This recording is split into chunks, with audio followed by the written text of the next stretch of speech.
You build a board for a company because the stakes are so high.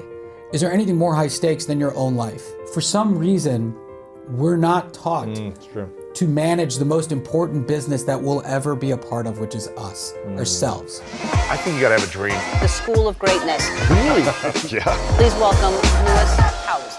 So the premise of the show, in case you can't tell, is every episode I travel with someone in my life, and we have some big life question, and that's what takes us into an international destination. And everywhere we went has some sort of a interesting thing that they're doing culturally that advances that conversation. Yeah. And the way I figured out which things to do was I prioritized the questions that are most urgent in my actual life.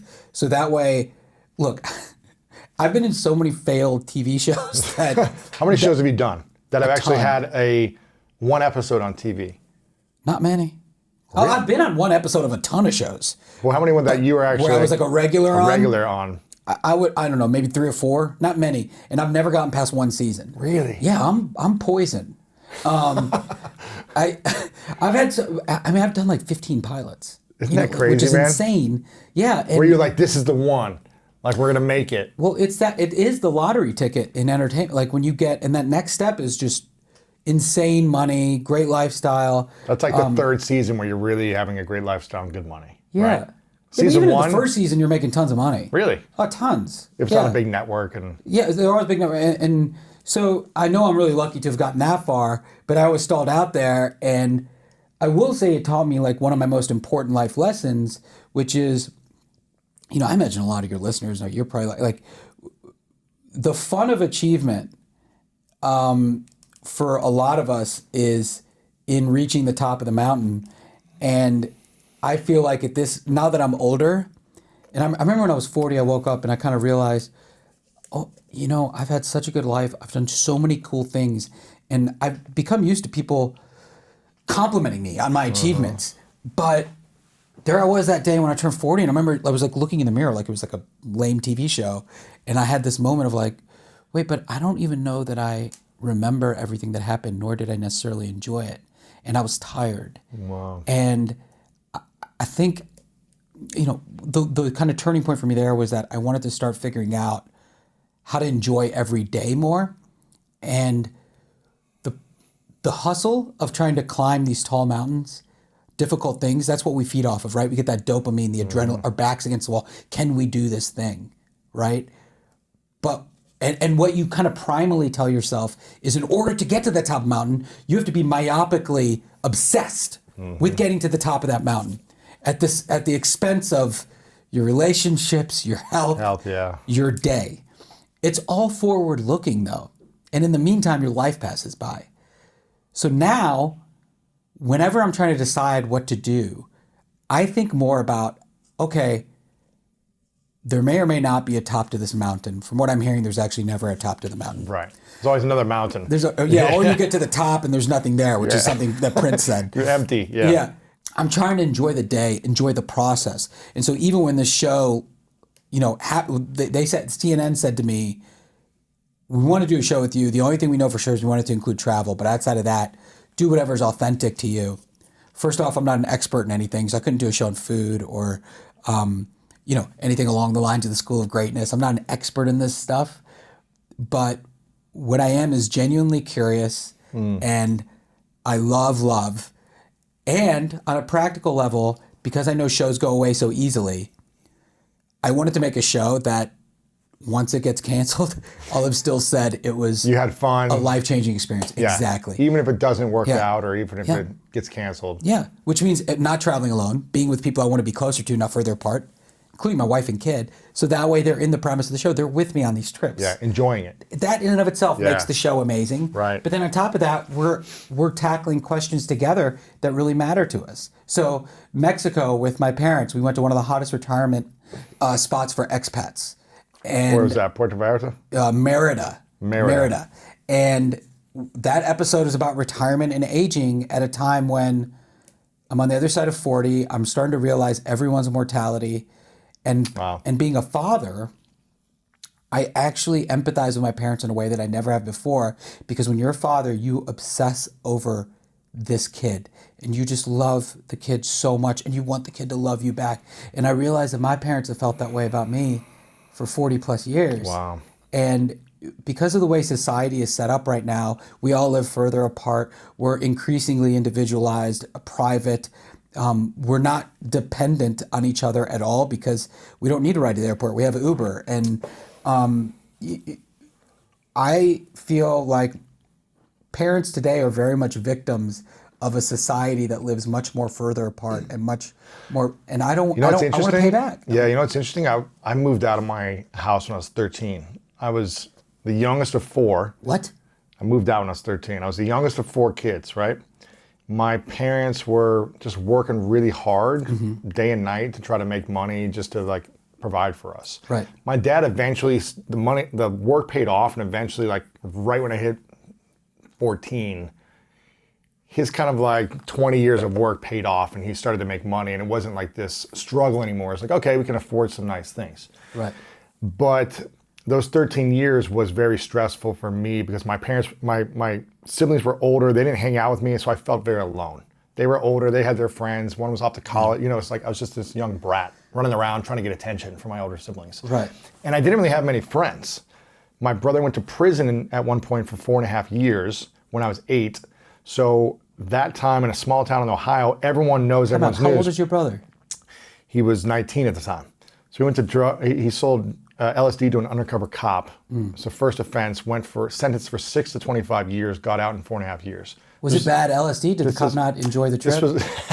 This was just the time of like the war against drugs in the 90s when it was just like crackdown against everything. So anyways, but he probably didn't enjoy that either. So anyways, I felt very alone. I just felt like, I didn't want to be in my home anymore. I didn't want to be in my hometown anymore. I felt disconnected to everything because I felt like alone. I was just like, get me out of here.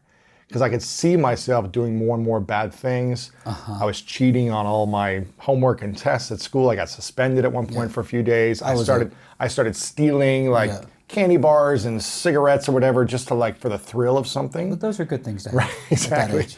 Yeah. And I remember just being like, I don't want to go down this path that my brother went down. You had all these thoughts at the age of 13. So I was alone the whole time. So I had a lot of like reflection time, a lot of beat up, like I'm not good enough. And then a lot of, you're going to go make something of yourself. It was like this contrast. Yeah. And for whatever reason, I went to this summer camp in Missouri for many years growing up that my dad would send me to as a camp for Christian Scientists. And I went there this one year when I was going into 7th grade, going into 8th grade that summer. And I met these kids who went to this school for Christian Scientists in St. Louis, Missouri when I was out in this camp. For whatever reason, I was just like, I really want to be around these kids because they're very positive. They were super positive and they were welcoming. And I hadn't experienced any kids like that growing up, at least to my memory. I'm sure there were some, but I didn't really feel like I had close friends. Right, yeah. And I was like, I want to go be around these kids. So I begged my parents when I got back from the summer camp, I said, please send me to this school. It was a private boarding school. And I'm probably the only kid that begged their family to send them away to a school. Right. But I was just like, I need to get out of here. And they were reluctant, but all summer I nagged them. I said, I don't want to be here. I want to go to the school. Here's why. I'm going to do whatever it takes. And I went there when I was 13 and I lived in a dorm for the next 4 years. And I lived with so I've been away from my family and my parents since 13. And was that a turning point for you when you went to that school? It was the greatest turning point of my life because I don't think I'd be where I'm at today without that experience. I mean, it was challenging. It was a strict school. Right. We had to wear a dress code. We had to wake up at 6:15 a.m. Right. Clean your room, like 2-hour study hall mandatory, all this stuff. Like, it was hard. Was it the attention and the structure, or do you think it was also the community? It was the structure. It was the coaches that I had in all sports that really, they could see my anger and they like just knew how to guide me. Yeah. They knew how to like care, be there for me. They were just great mentors. You got a family at this place. And there's 100 other guys that you lived with in the dorm. So it's like, we're playing sports, we're hanging out, we're having fun. That sounds so fun, dude. It was amazing. It was amazing. And I don't remember you going into this detail in the documentary, which, by the way, I loved. Thank you. Appreciate it. So good. I'm so proud of you, buddy. Man. We're still trying to figure out how to get that out there. But so I can't remember why I was saying this, but I left when I was... We were talking about distance from parents. Here's what I'm saying. I just went to Mexico recently and visited my girlfriend. And I had a reminder of different cultures in the world, which is going to bring back to your show and what you've done. because we have distanced ourselves in American culture to like leave home at certain times and Right. kind of like you said, be far away from our family. When I went to Mexico, she's got 3 younger sisters, and everyone lives at home until they get married, and it's like common for guys who are 30, 35 to live with their parents still. Yeah. In Mexico, Yes. or at least in certain places in Mexico. No, we show maybe that. not, We show that in the first episode of my show. maybe not like in Mexico City or like a big city, but Yeah. in the countryside. Like, and I was like, wait a minute, your uncle didn't leave the house until All you were extended 35? families live together, and was like- they don't send people to nursing Yeah, homes. he was like 40, I think, when he left. I go, really? And I was like, yeah. And they all, her grandmother is very sick right now, and they trade, like her mom and her uncle, they trade every week. They go and spend time with their grandmother, and they're all there close with her constantly. So everyone lives together. Everyone supports each other. It's beautiful. And I was like, this is just a different culture that I was completely opposite with. But I could see myself appreciating, like if I had 2 young daughters, maybe I'd want them to stay with me until they until they got married or something. I don't know. Well, this is a part of American culture that really bothers me, because even in Indian culture, it's very similar to that, where, families are expected to be together forever and take care of each other. Yes. And, Americans will put their parents in nursing homes and talk to them once a year. And it's just people in American families, this is a generalization because it's not all American families by any means, but it feels like there's a lot of American families in which, resentment gets fostered.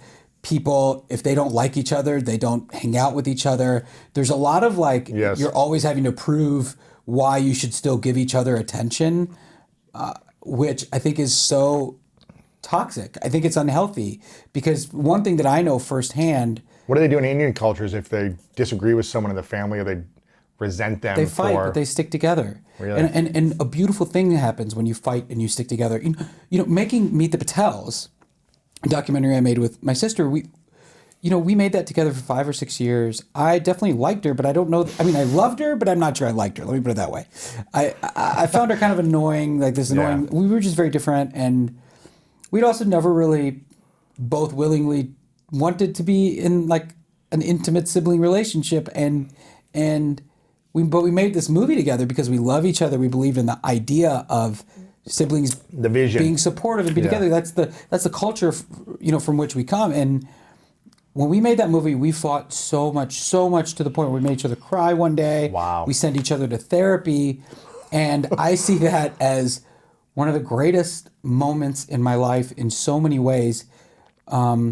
But specifically as it relates to my sister, because we couldn't fire each other, because that wasn't even a possibility in our culture. Our only choice was to figure out a way to see each other and love each other more. And as a result, we're now best friends. Wow. We got through this fighting period.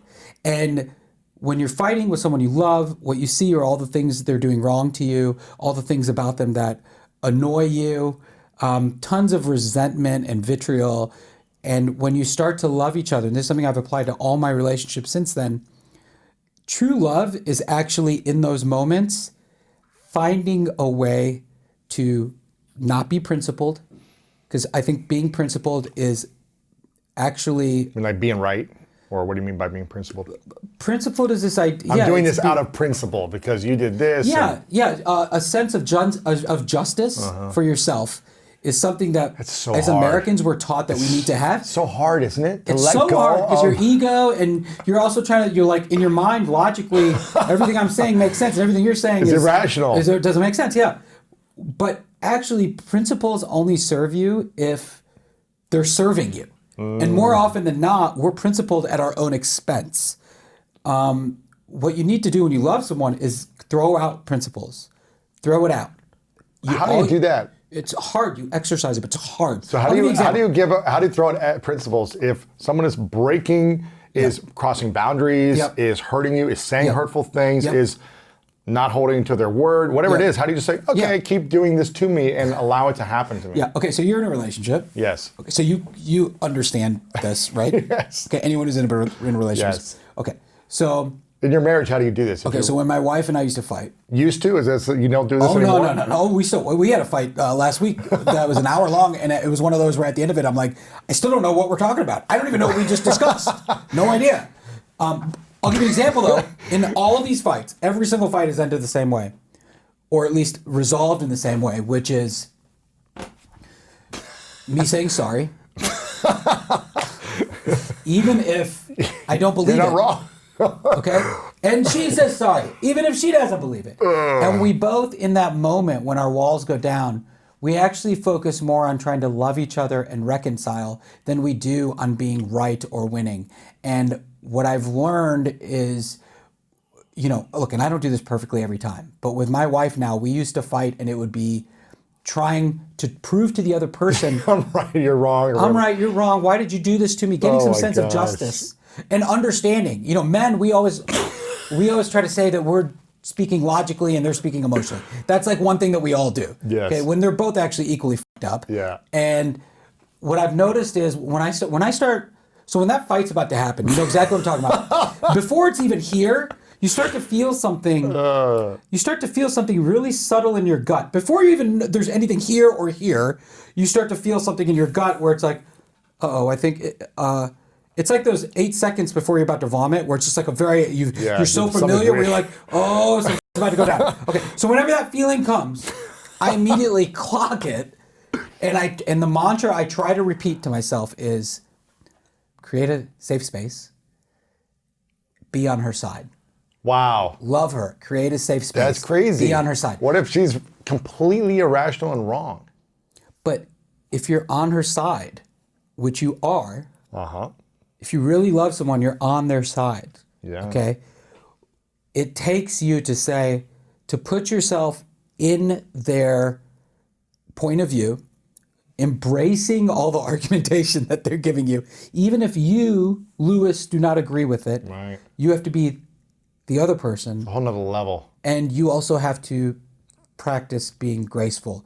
Practicing being graceful is something that I work on constantly. It's hard for me. I can be reactive. I can be sensitive. And being graceful while also trying to inhabit her point of view and emotions is something that I've noticed. I can fake it when I start because I can't get rid of that initial anger. I know it's just there. I love you. But yeah. But what I do is I kind of fake it. But a funny thing happens, and I'm always surprised by it. Every single time I'm surprised by it.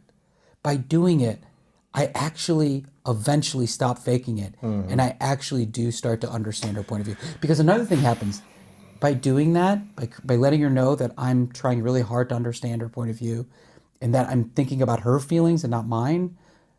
She ends up understanding my feelings as well, and we end up having a conversation where all that other shit, which never helps, Right. isn't there. Right.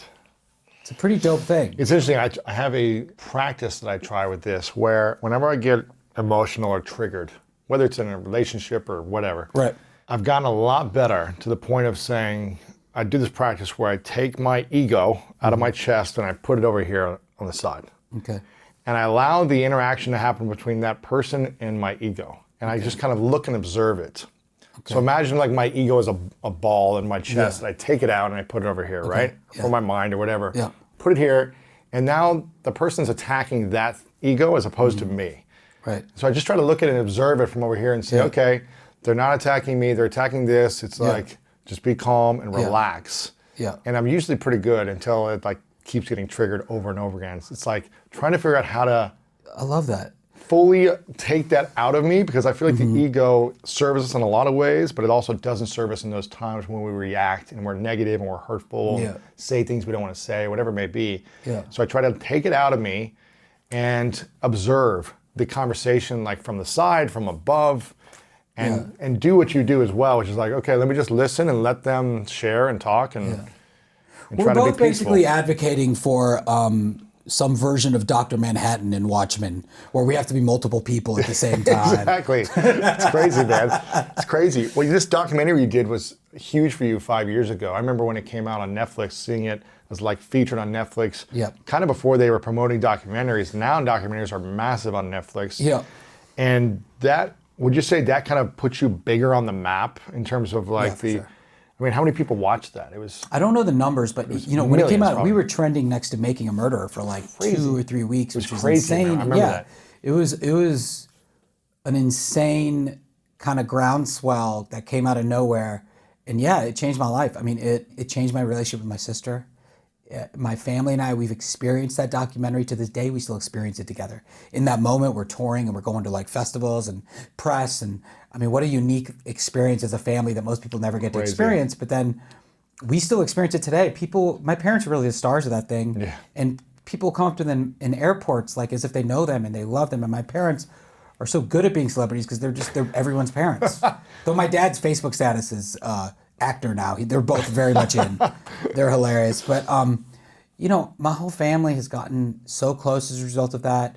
It also really taught me what work can mean. And look, first of all, anyone who's able to find purpose in work, I think you're already in the top 99th percentile. If you're able to get any fulfillment out of it whatsoever, you're extremely lucky. You're extremely blessed. That's a privilege. Most people are just trying to make a living and get by and whatever else. So I recognize that. And that movie was the first time that I really got what it meant. It, not to sound cheesy, it taught me what art is, the meaning of art. It's like this thing where you can connect with people, you can learn about yourself. And ever since I made that movie, which was also, yes, a huge moment in my career and took me to another level in a big way, probably is the reason why I even have this show on HBO Max. I now am chasing that same feeling all the time. That how do I create this piece of art that people appreciate and enjoy and impacts people, or? Well, impacting people is great. That means a lot to me when that happens. But I can't really, I can't like control how I impact people. What I know I can control is how honest something is to myself, whether it brings me closer to the people I love or closer to myself. Those are things that I can seek from project to project. And it's basically, that's my triple bottom line approach to work. I don't just say yes to anything. I don't do everything that I want to do. And I'm one of those people that I'm genetically opportunistic. Like the immigrant roots in me always feels like I need to be doing more and work harder. And I love doing everything. I get excited about literally everything. And so it's actually been really healthy for me because it's allowed me to work towards a more essentialist approach in my work.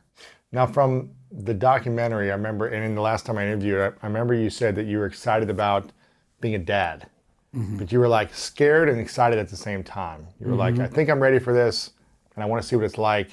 I was about to have a kid back then when I was here? Yeah. How has that been now that you're a father and having a child? And what have you learned about being a dad versus being, single and in the pursuit of like your career?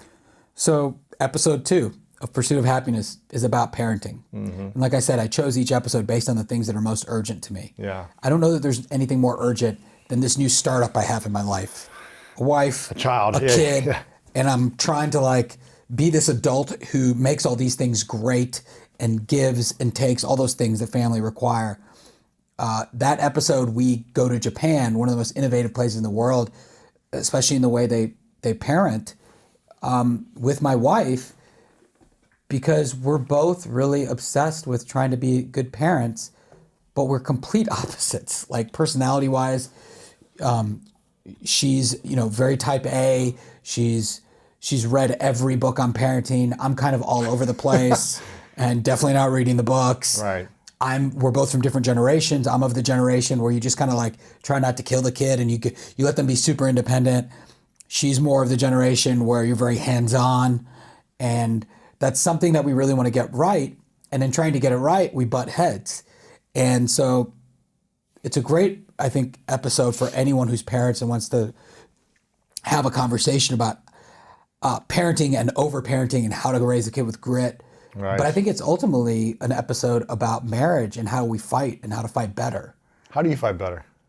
Well, it's first of all, with what we just said, that's a big one for me.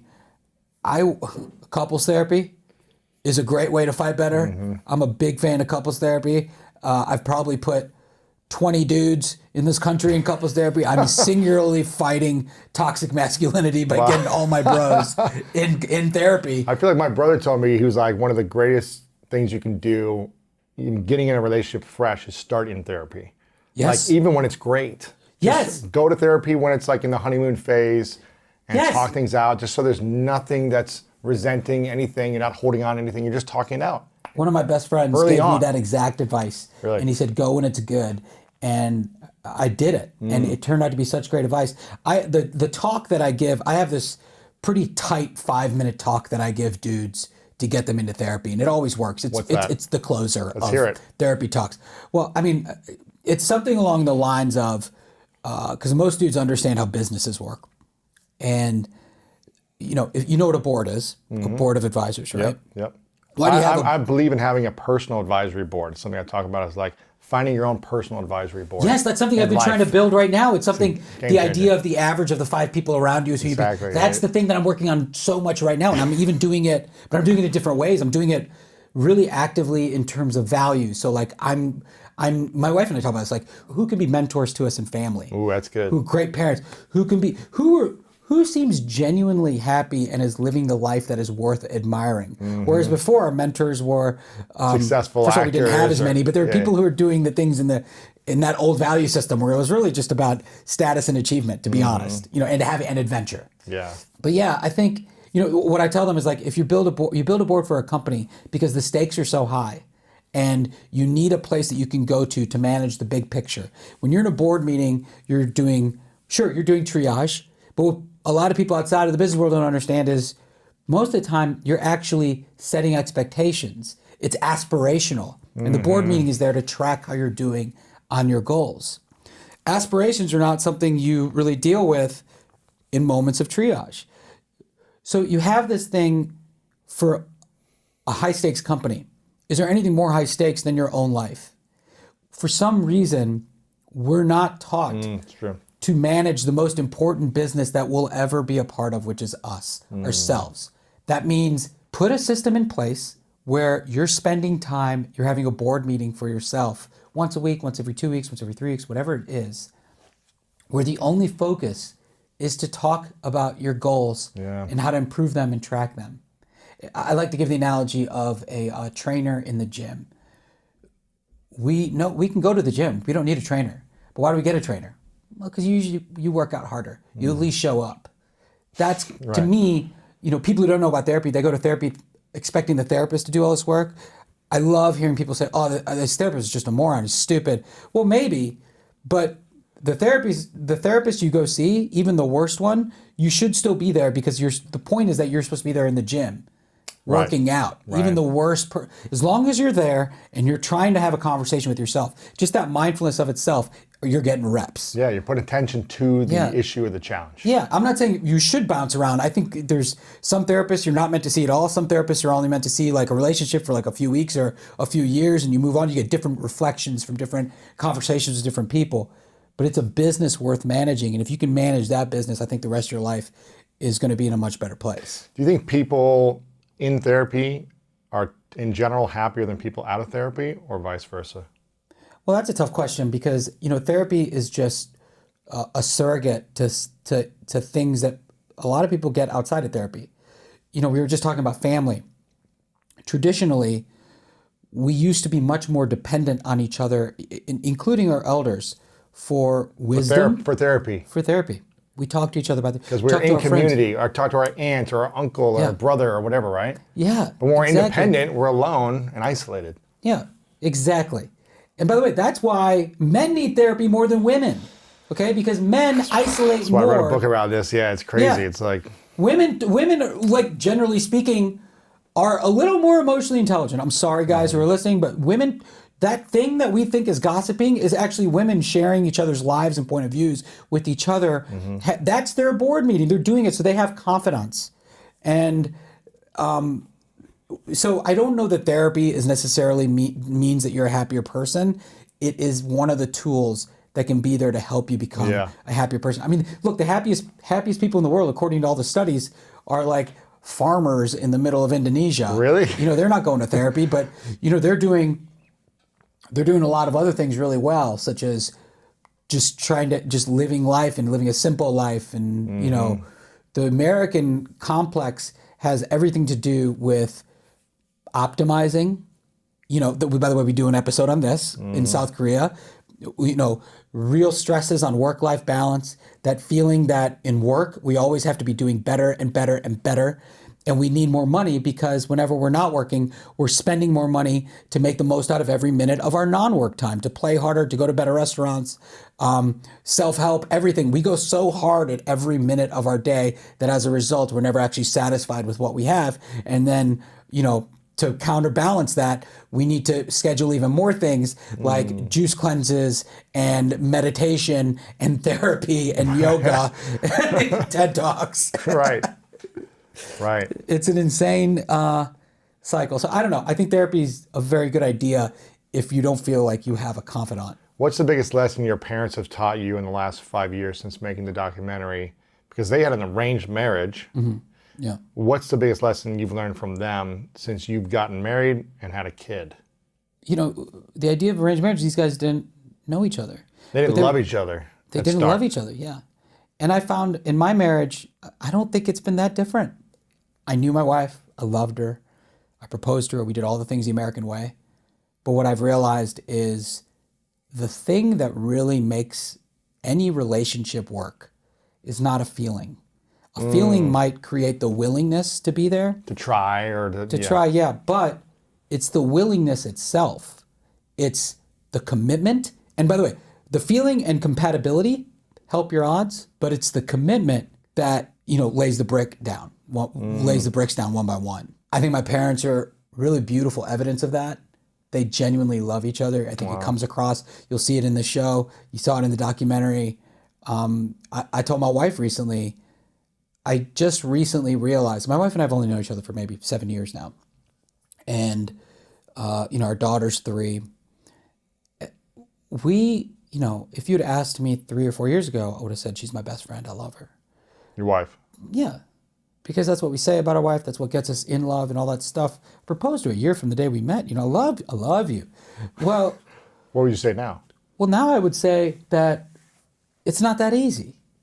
Love is actually something you create together over a long period of time. There's chemistry and all that other stuff, but really, this is what I said to my wife. I'm now realizing that I didn't necessarily love you, and you definitely weren't my best friend, because I know what it feels like now to love you. I genuinely think you're my best friend. And I think it has a lot to do with the fact that we had a couple years in there that were really hard and really dark. And you made it and through. And at times hopeless. Yeah, but we made it through together. And when you're able to accomplish something together. That hard. And especially despite the other person. Do you see what I'm saying? When you don't like them during certain periods of time. But when you're able, the thing that kept us together was the idea of us in the future. And that was... Wow. If you didn't have a kid, do you think you'd be still together?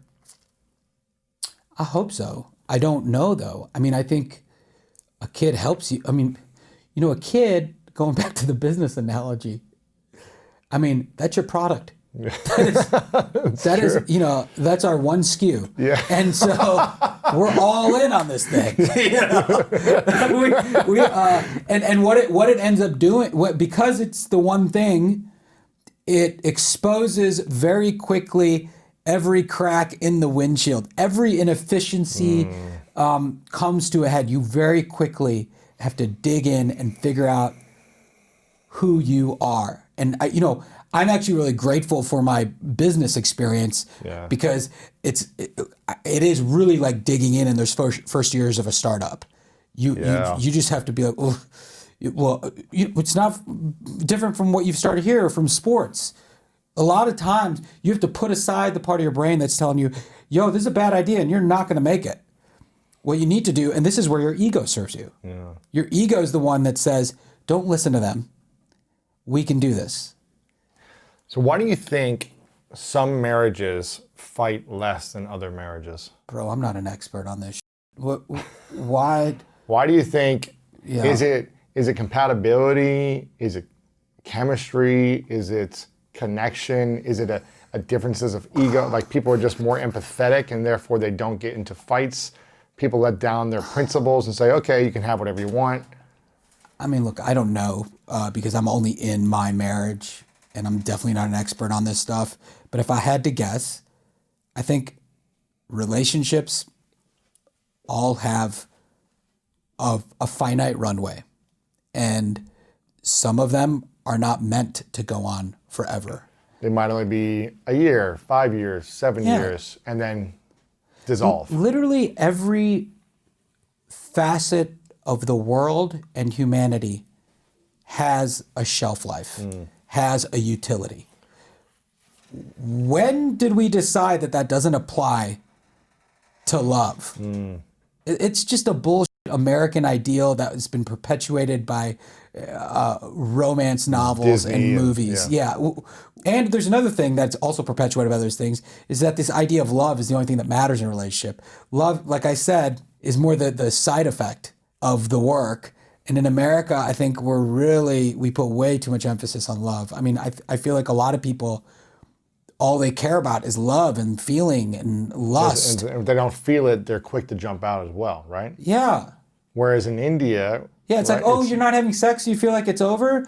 No, of course you stopped having sex because you stopped having sex. Like, have you ever had sex with someone this long before? No, of course. I get it. You're used to only having fun in the first 2 weeks of having sex with someone because it's awesome then.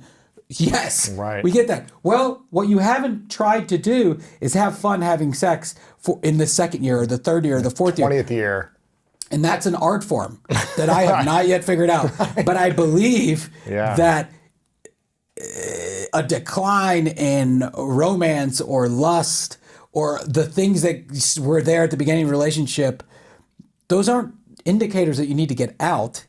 Those are just things that you need to cultivate and grow just like every other part of your life. Yeah. What have you learned from your parents about that? They've been together for how long now? 30, 40 years? 30, 40 years, somewhere in there, yeah. What have you learned from them about how they've been able to stay together and create love, cultivate love, even when they may be tired of someone's doing something or bored or whatever? My parents had instilled in them the idea that there is a higher purpose than themselves. In our culture, the most important thing is community. And my parents are some of the most giving and loving people that I've ever met. And my upbringing was such that we were always forced to do good things for people constantly. Like I'd go to other Indians' houses and I'm mowing their lawns, or, we had random Indians from India staying with us as we tried to help them get on their feet. I like to say our house was like an immigrant halfway house growing up. And, this duty to community is something that I think says a lot more about the values that really matter in life. I don't know if you've listened to the first episode of Michelle Obama's podcast. Yeah, but it's great. Okay, so her and Barack had that conversation, and they at the end they're asking like, "What's the one thing we wish we could teach to everyone?" And they said, one of them said, "I wish we could teach that the cleanest path to happiness is giving. That it really makes you happy, and it makes you happier than anything else." And that's what my parents have that I got to learn firsthand. I interviewed Dr. Laurie Santos. She's got a podcast called The Happiness Lab, I believe it's called, and she's like the happiness researcher at Yale, professor there. And two of the top 4 things that bring the most happiness that is scientifically proven now and studied is giving and gratitude. 2 of the top 4 things. And it's such a simple concept, but a lot of us are chasing other things to find happiness, right? What's the thing that people chase the most in your show that you discovered in the pursuit of happiness that they were chasing that they realized wasn't bringing them joy? And what's the thing from all the places you went to that everyone could agree on that made them feel happy? The thing that we all chase, the wrong thing that we chase is the wrong thing. And there's lots of wrong things. Yeah. We have a tendency to not understand what's really important. Like if you've read that book, Essentialism, that's literally what that's, know what matters. And to know what matters, you have to equally understand what doesn't matter. Yeah. Are you going to read that book? I've read parts of it, but I need to read more. Well, like most books, you only need to read the first 50 pages. Why are these books so long? I know. Can't people just make 20-page books? I know. They can charge the same amount of money. But I got to go through this bullshit where I read, and then every time I'm like, well, I figured this out in the first 50 pages. Right. He could have taken an essentialist approach to the book And that would have been impressive. Publishers won't accept that, though. Is that what it is? It's a publishing They situation? need a certain amount of word count, yeah. We need to start a publishing company. There you And go. we only Short publish books only. short books. There you go. And the thing that unites everyone is really a feeling of oneness, a feeling of belonging, community. But it's funny that in America, we leave at a certain age, we go on our own, we're independent. Why is that such a thing for us? It's different than your culture. Why do you think that is in American culture? Well, this country was founded on being the new guy and the youthful, progressive, evolving Anarchist. anarchist almost. So that's where the individuality thing comes from. In fact, the episode in Denmark that we did for Pursuit of Happiness, I went with my Muslim friend, and It's supposed to be the happiest country except with immigrants, right? exactly. And that was fascinating because I'd only heard of Denmark as like the happiest place in the world. But I think one of the reasons why it's so happy is because it's so homogenous. It's pretty much happy if you're white. Wow. But if you're not, it's kind of difficult. And the reason why I even did that episode is I'm like, oh, this is really American. And this is what we're going through. It's actually something that's happening all around the world right now. It made me realize that one of the reasons why we're going through this moment in our country is because we are so diverse. We do champion individuality in an awesome way. And we're fortunate enough where the underrepresented communities actually are getting enough voice where they can raise a ruckus. That's a good thing because in other countries in the world, They can't. They have no can't. voice. They have In no Denmark, voice. they have no voice, it sounds like. Yeah. No, they don't have many much of a voice immigrants that live people there? fighting for them. How many immigrants live there, do you know? Or God, I don't know. And I'm sure we give that statistic in the it's show, a much but I don't smaller, remember it's a anymore. much smaller amount of people Yeah, there it's than significant- here. It's significantly smaller. It's like 5%, Yeah. 10% range, Yeah. I think, or But I think the oneness thing is actually the reason why we're going through this moment in time. We don't feel like one. yeah. We're not one. People here don't feel like they're part of one family. Even in the way that we talk to each other, could there be anything more divisive than the election we're in, where the main message from both parties is vote for me because the other party Is wrong, is bad, evil. No, evil. This is like Star Wars shit, okay? It's not like a conversation about ideologies and policy. It's literally that other team is evil and we're We need to defeat them. the almighty. Yes. That's not how you create a dialogue within your family. To go back to my sister or my parents, if you really want to do it well, you have to do it with empathy and with love, despite these principles. And Gosh, that's really it's hard. so hard. It's so hard, dude. Especially, when the stakes are so high. Again, bring it back to the election. I have such a tough time not getting furious. And I want to take it out on these people that I blame for putting us in this position. And then I remember I'm from North Carolina and I have so many friends that are Republican that are some of the most loving, wonderful people I've ever met. Right. Intensely loyal. In fact, intense loyalty, I think, is the reason why. It's interesting. I've been having these conversations with some of my team members, and we just hit our 1,000th episode.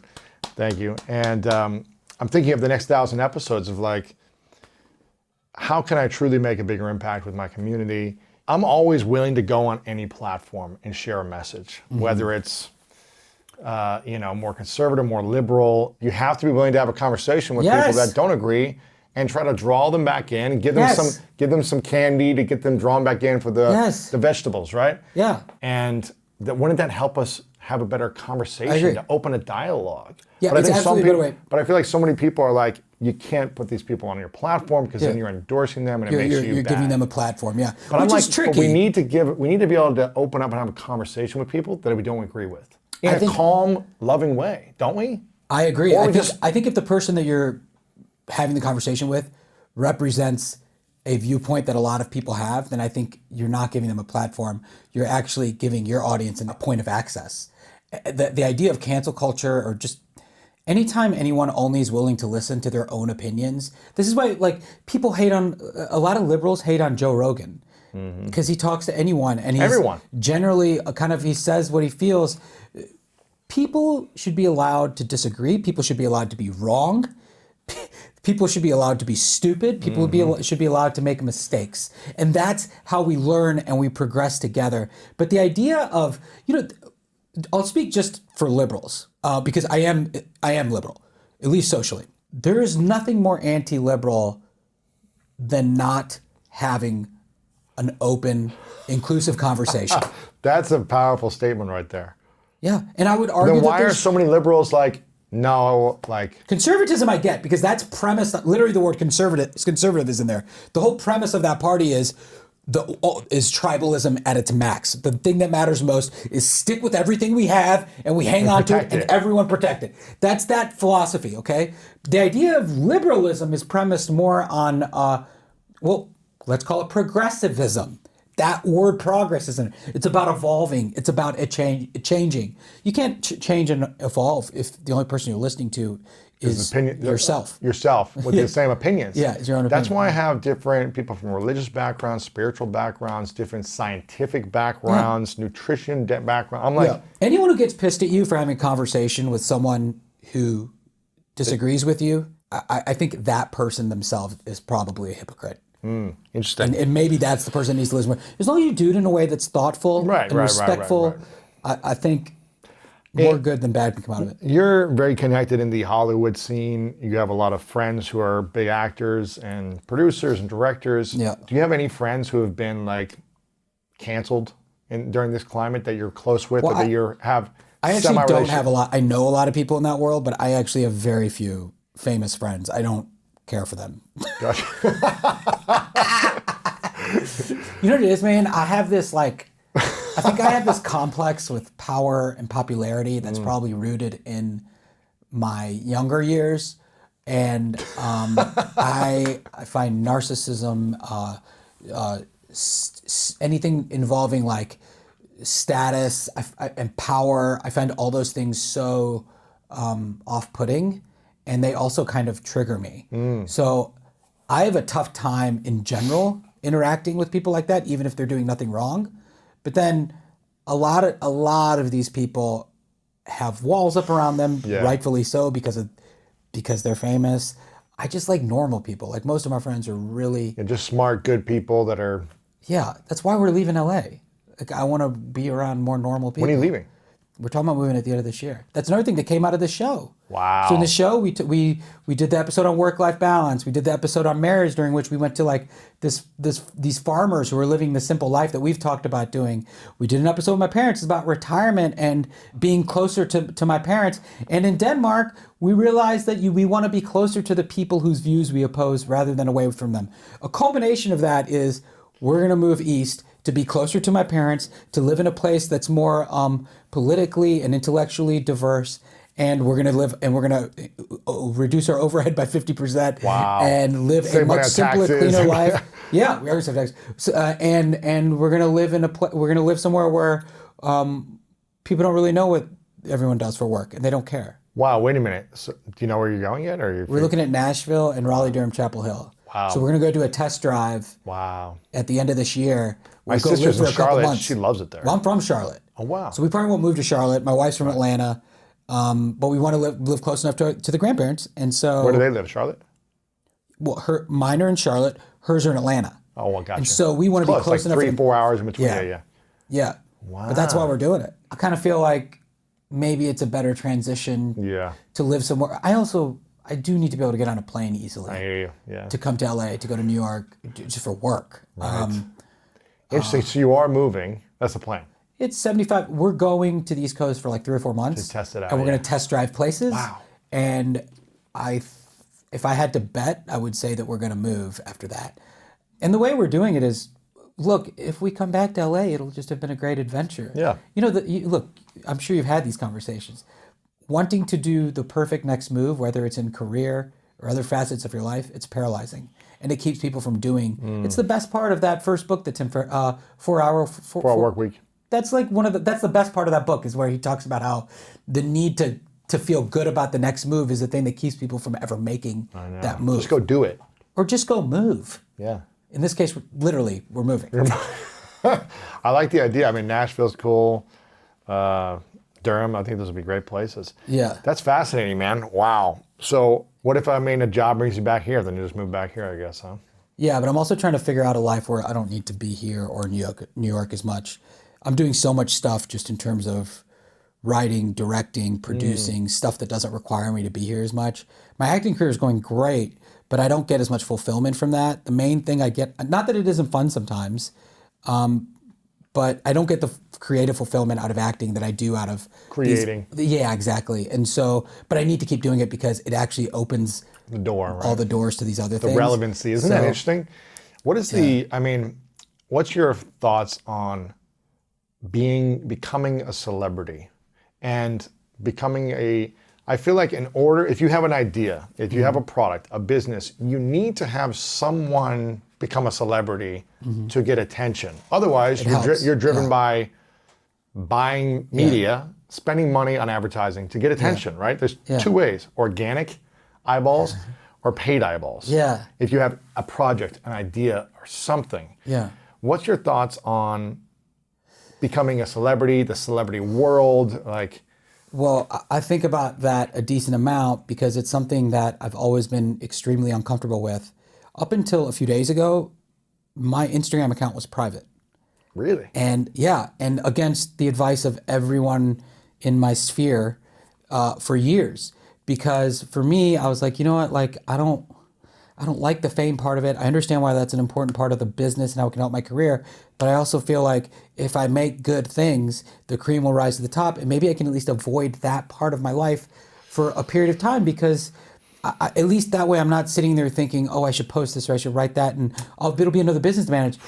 But now it's like I have 3 shows coming out in the next 4 months. You know, I have so many things happening and I kind of need to have, because they're so personal, I need to have a way to engage, and I'm doing press, and I don't know how I feel about it. I think By the way, also, anyone who's listening to this, please follow me, because I literally only have like 15,000 followers. How many followers do you have? I don't know, something. A lot. A million something, yeah. Can I have some of them? How do I get those? Sure, yeah. Can you teach me how to get followers? Go follow. What is it? Is that what it does? Is that what I do? I follow them, they follow me back? No, I'm telling them to follow you. My Follow audience. me. Show me the Ravi. Show me the Ravi. Yeah, keep low expectations. I post once a month, and it's usually just my daughter and my wife. Well, here's the thing. Something you said that I might push back on is I heard you say, I want to create great things and great stuff will rise to the top. The challenge is, my brother said this, he's the #1 jazz violinist in the world, and he said this early on to me. Yeah. He said, I know so many great musicians out there that sit at home and make great work and they expect people to discover them. You need to be just as good at marketing your talent as you are at making the talent become better. And, you know, if you find an agent who discovers you somehow and they do it for you, then that's great. But most of us don't have that. Well, you're really good at it. You've done it in such a beautiful way. By the way, I just want you to know I'm so proud of you and the fact that you've gotten this far, and I've seen it grow firsthand, and I think the product is excellent. I think what you do is authentic. I think you're so good at this, and you have such a great combination of confidence, and you're humble, and I think people really see that. Like, you have an egoless, truly a search in earnest, and I think that's what's attractive about what you're doing. So I'm so proud of you. Appreciate it. And you're also really good. Like, your social content is really good. It's all inspirational. It's the right size. It looks well. It's exactly what I would want. In fact, what we should talk about is you doing this stuff for me. Okay. That would be amazing. That would be amazing. Well, my team, I got a great team. They're all doing it. We might have to figure out, Exactly. you might have to do all, I think for me, I'm happy to do it. I've just been uncomfortable with it for whatever reason. Yeah. I also now feel this pressure. Like, I made my profile public. The best pose you did, it must have been a couple months ago. It was can you guess what photo it is that you did that I'm thinking of? I have no idea. You did a photo of you shirtless. Oh, yeah. Talking about... Kumail's, like, it was like, yeah. Dude, he was looking ripped in that photo. Yeah, and I was looking chubby, huh? That was so funny. That was funny.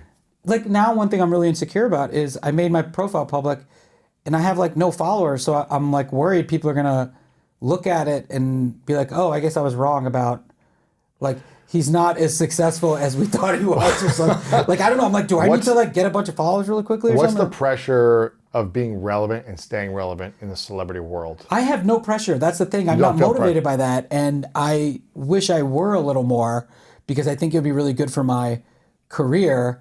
But I don't know. I'm trying to figure it out. I'm still in the early stages of it, but I think the fame thing is inevitable for me at this point.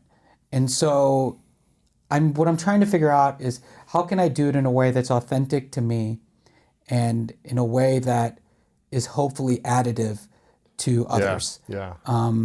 And so I don't know what that What's answer is well, yet. I'm curious. What's your best advice since you have experienced fame? And what's your advice? You're the one who you know this way better than me. Well, you're on sets with like celebrities. You're on sets with actors. You're experiencing this with people a lot, right? I'm curious. What's the best advice that you have for someone who might rise into fame quickly?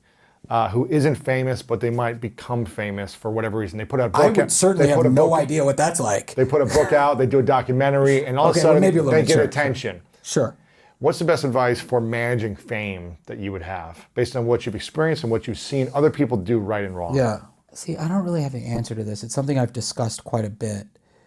I'll tell you. I'll tell you the advice I gave my dad. Because when he became famous. And he was accustomed to everyone asking him about the documentary everywhere he went, every party, even with his friends, even at home, talking about the documentary so much, and then an obsession with posting about it or looking it up. And it all came out of a loving, an excitement, an enthusiasm that I can't believe that this is like my own kids, and that my kids have achieved this. Like this guy, like his dad had to borrow money from the village to send him to America. Who would have thought this would have been the next chapter in his life? And his kids, he's just so proud. And what I told my dad was, I was like, look, what I've learned is when you have fame or you even have a big personality, of which my dad and I and my mom and my sister, we have both.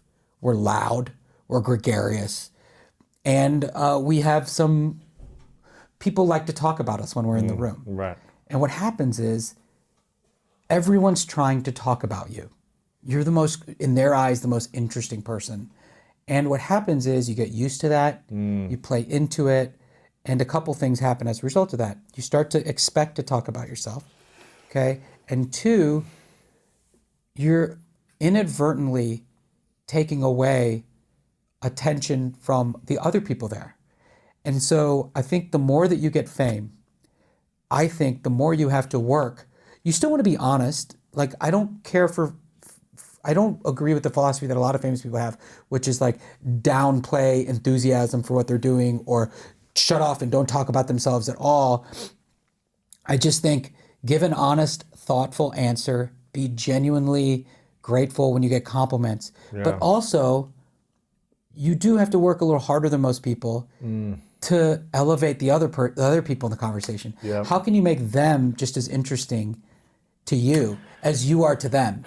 Yeah, something I learned early on. I was really scared to talk to people. Like in my teens and 20s, I didn't feel comfortable like going up to strangers and talking to them until I created a challenge for myself one summer where I was going to go up to people. Like originally it was girls when I was a teenager. I was scared to talk to girls. Yeah. And so I created a challenge one summer to go up and talk to every girl that I had like goosebumps around, right? God, I wish I was you growing up. This is so smart. It's the most challenging thing, but it got me over the fear of rejection early on and the fear of like girls like laughing at me or whatever. And at the end of the summer, I could talk to any girl all the time, like just to have a conversation, not trying to hit on girls or whatever, but just like to feel like I could go up to any group of girls and just say hi and as a social experiment. Yeah. It's the greatest thing. Were you finding success? Were there opt-ins during this process? Of course, yeah. I mean, I got opt-in, phone numbers, all those things. Well, you realize it's great. Opt-ins with women are not dissimilar from opt-ins in social media. You just need volume. That's it. And a certain percentage. It's a numbers game. Yeah, I'll tell you what. I had no opt-ins, but I wasn't putting anything out there. Right. I was a 0% batter, and I was never at the plate. Right. Yeah. So I did that, and I forget what I was going to say there. What were we just talking about before that? Where was I going with this? Guys, what were you talking about? Oh, here's what I was going to say. Yeah. Got it. Something I learned early on when I was learning how to just communicate with other people, learning how to introduce myself, learning how to be at a party, events, like just learning these things. I learned that the most interesting person in the room is the most interested person in the room. And so I didn't need to, when I was meeting girls, when I was out networking in business world for my first time, at first I felt like I needed to be interesting and be like, this is who I am, and look at me, I'm like a magician of like whatever, and dazzle people. And then I realized I just have to listen and ask great questions. Right. And I learned this when I was 16, and then did it in my early 20s when I was in the business world. And when I started to listen and just be so interested in the other person, they would always be like, man, that Lewis guy is the most interesting person here. And I would never say anything. I didn't have to they didn't even know who I was. They didn't know my background, my success, my failure, nothing. Yeah. But they knew that I was curious about them. And when we lean into curiosity about other people, we become automatically more interesting to them. And that's why I think if you have fame or credibility or celebrity in an industry or in the world, when you turn it back on someone else, if you're gracious and humble, like you said, just like, thank you, yeah, I'm really excited about this thing, but also like just asking other people questions, they're gonna be like, wow, that was pretty cool. I love that. I mean, my struggle growing up was taking up too much attention. Really? Before the fame stuff, like taking up too much space, and it was something that I recognized, at some point in college. I was so focused on everything out here. And I remember one spring break in college, all my best friends went to spring break without me. And I found out about it a week beforehand. No. And I was crushed. And you still remember it today? I actually didn't even remember it till a couple years ago. It kind of came up and I was like, oh, I had suppressed that memory. Wow. That was one of the most scarring experiences of my life. I know. But I look back and I think, oh, well, that's because whenever I went somewhere with them, if we walked into a bar, I was the guy that knew everyone. And I would be hanging out with everyone. And I wouldn't hang out with my actual friends when I was there. I was so outwardly focused and focused on attention and being the most liked guy in the room. And yes. And I'm so grateful that happened, because I think that was a really big turning point for me of starting to focus on the people that are my people. That's number one. And by the way, talk about an incredible tool to have coming into a place like Hollywood, where there's all this other noise on the outside. Stuff, know who you love and know whose opinion really matters. But it was also the beginning of me practicing being interested. Wow. I love, by the way, that should be the social media thing for this. The interested thing that you said. That's it. There you go. They got the clip. They got the clip. Got the clip. I want to ask you a couple final questions, but the show, it's out right now. It's called The Pursuit of Happiness. It's on HBO Max. That's right. How many series is it? 4 episodes. 4 episodes. They can watch all 4 right now, or? Yep. Okay. So you can check it out. I guess HBO Max is online on TV, and any subscription that you have for HBO Max. Yeah. They can follow you on social media. Show me the Ravi. Show me the Ravi. Now, if everyone here follows me, it'll explode. I just need to I'm at 15,000. If I can get to 16,000. 16, you'll be happy. I'll be like, what is this spike? Do people go on podcasts and beg for followers? Is that a thirsty thing? You're the first one I'm to the do thirstiest it's all good, guest we've ever had. It's all good. If they love you, they'll follow you. Or they'll think, this guy's thirsty. He's thirsty. I find him quite off-putting. It's all good. It's all good. As long as there's value to follow. So as long as you're funny, entertaining, or interesting, they'll follow you. I want to ask you this. Last time you were on... You know what, by the way, if they follow me, what I would like to hear is when you start following me, you tell me if there's something I can improve. I will be down with that. I like that. And I'm into it. Say, Ravi, this content blows. Do X. Do this. Do Y. You guys. I like that. That would be of great service, because I bet all your listeners are very much like you. They love feedback. They love giving feedback and telling me when I'm right or wrong all the time. So it's all good. Oh, great. That's what I want. I love being told when I'm right or wrong. You know who loves doing that to me? My wife. And your just kid. The wrong part, but yeah. Isn't that interesting? That's the next topic. We'll do that in the next episode. It's not interesting. It's exhausting. Excited about that. Yeah. She's getting pissed at me. I'm like, I'm interested. I'm interested. Right. I'm interested. I have empathy. Yeah, I have empathy. I'm interested. I'm the most interesting person because I'm interested. She's like, you suck. I'm like, all right. I asked you this last time. I'm curious what your response is here. I asked you about your 3 truths. I don't know if you remember this question, where if it was the last day of your life and you've created everything you want in your dreams, but you've got to take it all with you to the next place, but you get to leave behind 3 things you know to be true that you would share with the world, 3 lessons you would share with the world. I have yours here from before. You probably don't remember them. Don't tell them to me yet. But I'm curious. Do I want to hear them first? I want to hear what you say. First, okay. You share 3 truths. Laugh as much as you can. Be interested. So you just gave me one of my, you see what I'm saying? have a great day. God, that sounds cheesy. Is there a more eloquent way to say that? Well, I'll show you what you said before. The more love you give, the more you feel, the happier you are. Okay, I like that one. Okay, keep going. Keep going. You said family above everything. That's another great one. You said focus on what you have, forgive and let go of the stuff you don't have. And I think this is like 4 things. You will only do as well as the work you put in. So those were your 3.5 truths. Well, let's be honest. Those are great. Those are great. Yeah. So one could argue that listening to this episode was a waste of everyone's time because I've actually devolved. Or, just like your book theory, they just have to listen to the last couple minutes to get the whole episode. This should be your shortest episode. It's right. Just do it 10 minutes. Oh, I would It's love like a that. Blinkist. Guys, I'd like to welcome you to our first 10-minute episode. The best stuff. I appreciate it, man. People can follow you online. They can check out the show. It's always fun to have you on, man. Appreciate Dude, you. thanks for the love, man. And thanks for course, always, man. you always get back to me right away and you just show man. me so much love and support. I can't thank you enough. I'm Got your serious. back, man. I know you do, and I appreciate it. Back at you. Of course, man. Thanks, brother. And if you want to learn how to become happier in your life, then make sure to check out this video right here. Push through the excuses, the habits, the fears, and the actual physical constraints that you have in your life right now so that you can make the pivot. I am not a what speaker or a why speaker. I'm a how.